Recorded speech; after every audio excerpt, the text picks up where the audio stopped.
அங்க வந்த மாணவ மாணவிகள் அவங்களுடைய பெற்றோர்களை பற்றி பேசுவதற்கு வேல்முருகன் அவர்களுக்கு என்ன இருக்கு அப்படின்னு சொல்லி இவர் பேசினா யாருமே கண்டுக்கிட மாட்டாங்களா அப்படிங்கிற மாதிரி திமுக இதற்கு என்ன சொல்ல போகுது?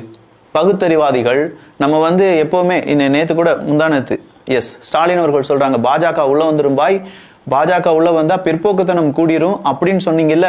இன்னைக்கு உங்களுடைய கூட்டணியில் இருக்கக்கூடிய வேல்முருகன் அவர்கள் சொல்றாரு எங்க ஒரு ஒரு ஒரு ஆணை பார்த்து கை கொடுப்பது, ஒரு ஆணையை கட்டிப்பிடிப்பது அப்படிங்கிறது பெண்ணுக்கு உரிமை கிடையாதா, அது கலாச்சார சீர்கேடு அப்படின்னு சொல்றாரு. உண்மையிலேயே கலாச்சார சீர்கேடாக இருந்தது என்றால் அது ஒரு பிற்போக்குத்தனமாகத்தான திராவிடம் இதுவரையும் சொல்லிக் கொடுத்திருக்கு நமக்கு.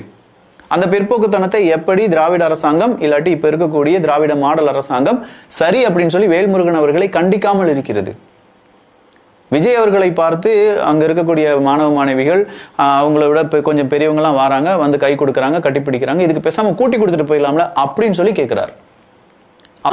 ஒருத்தவங்களை ஹீரோவா நினைக்கிறாங்க. உண்மையிலேயே அது ஏன் நம்ம அரசியல்வாதிகள் எத்தனையோ அரசியல்வாதிகள் காலில் விழுறது, ஸ்டாலின் அவர்களை பார்த்து கை கூப்பி நிற்பது, ஸ்டாலின் அவர்களுடைய மனைவி அவங்களுக்கு என்ன இருக்கு, ஸ்டாலின் அவர்களுடைய மனைவி அப்படிங்கிற ஒரு அந்தஸ்து மட்டும்தான் இருக்கு. அவங்களுடைய முந்தானையெல்லாம் பிடிச்சிட்டு போறது, இதெல்லாம் செய்யக்கூடிய அரசியல்வாதிகளை பத்தி ஒரு வார்த்தையை கேள்வி கேட்டா எப்படி இருக்கும் உங்களுக்கு? சுருக்குன்னு இருக்குமா இருக்காதா? அங்க பெற்றோரை பார்த்து உன்னுடைய மகளை நீ இப்படி வளர்த்திருக்கியே, நீ இதுக்கு பேசாம ஏதாவது வேலை செய்யலாம்ல அப்படின்னு சொன்னா எப்படி இருக்கும்? வேல்முருகன் அவர்கள் இந்த கேள்வி கேட்டிருக்காரு.